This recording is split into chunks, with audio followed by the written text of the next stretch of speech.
Welcome to the Paths of Ascension YouTube channel. In this video, I will be explaining in great detail exactly what the higher self is, how it operates, and why it does what it does. This information is absolutely critical for those on a spiritual awakening journey and those on a spiritual journey to enlightenment. I know there are tons of misleading information out there about the higher self. But don't worry. I'm about to clear it all up. Please let us know, in the comments below, what information on the higher self you have picked up along your journey. We would love to hear from you. And don't forget to hit the subscribe button below. And also hit the bell button so as to be notified when we upload new content. Make sure you watch this video to the end. This knowledge has been kept sacred for millennia. In this video, you're gonna get it all. What is our higher self? Our higher self is a collective consciousness that sits within the sixth dimension. Think of it as a hot air balloon that floats above our lives, far up in a much higher dimension than what we're currently experiencing. Our higher self completely differentiates, depending upon whether or not you are within the reincarnation system to achieve self-realization, or for a much higher purpose. For the regular universal inhabitant progressing through multiple lives on Earth to achieve their necessary realization, your higher self is actually a mirror image of what you progress to in the sixth dimension, in the last universal cycle. What this means is that your current higher self is in fact yourself in a few thousand or tens of thousands of years from now. Though it is hard to imagine that you have already achieved oneness through enlightenment in the last universal cycle, and you are now tracking your way back up to the top in a more proficient manner. This consciousness within the third dimension that you currently identify with as yourself is not your main soul. It's a fragment of the main soul. Your higher self is the main soul. Your true self is a powerful sixth dimensional being. That's who you really are. I know this might sound confusing to some of you. But don't worry. I'm gonna explain in great detail. To understand more about sixth dimensional beings, watch my video on the truth of our 12 dimensions, secrets of our universe they don't want you to know. The link is below. Your higher self can fragment itself up to 144,000 times.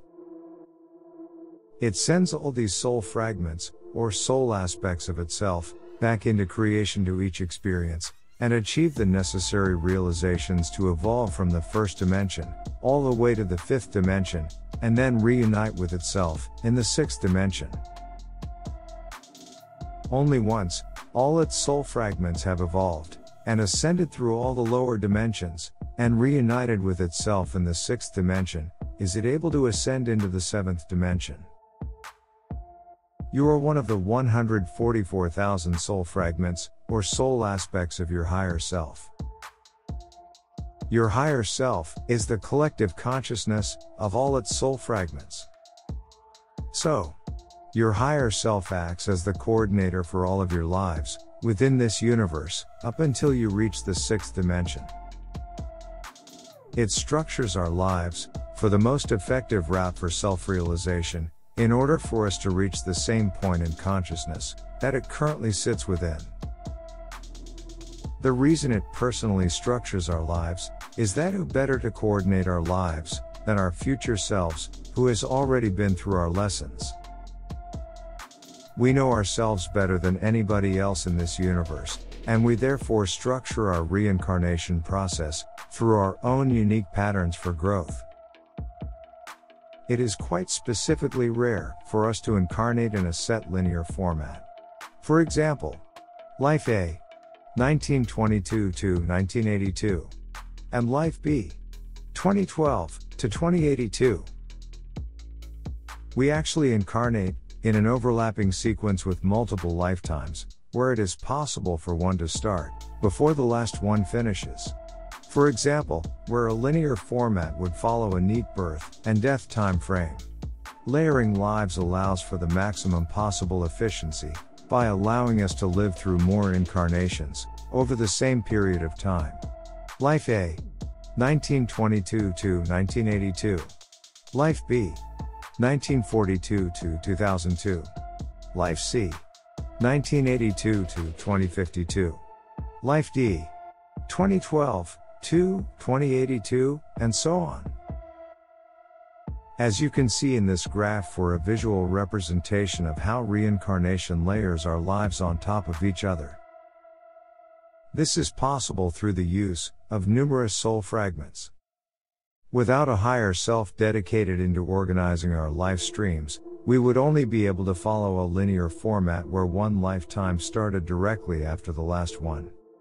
Our higher self acts to coordinate all of the information and lessons learned across multiple lifetimes into that of a singular consciousness.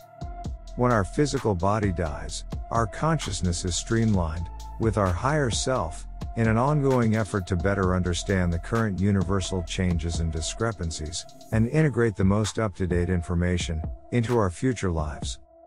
This graph showing now is highly conservative of the truth behind reality. What it doesn't take into account are the fact that some lifetimes are solely structured for a single realization, or even just to play a single part within the continual involvement of society's consciousness.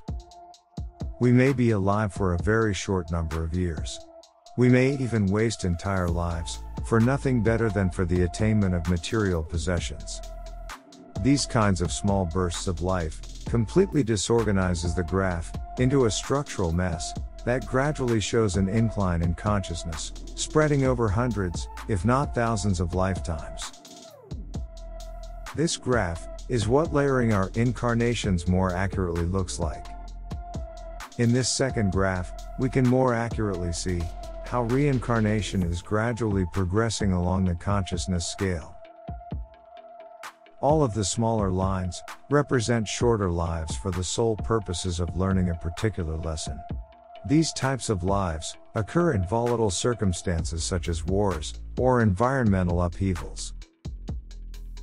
The further along the graph we go, we eventually come across the remaining lifetimes where they start to space out a lot more and are generally longer than the others.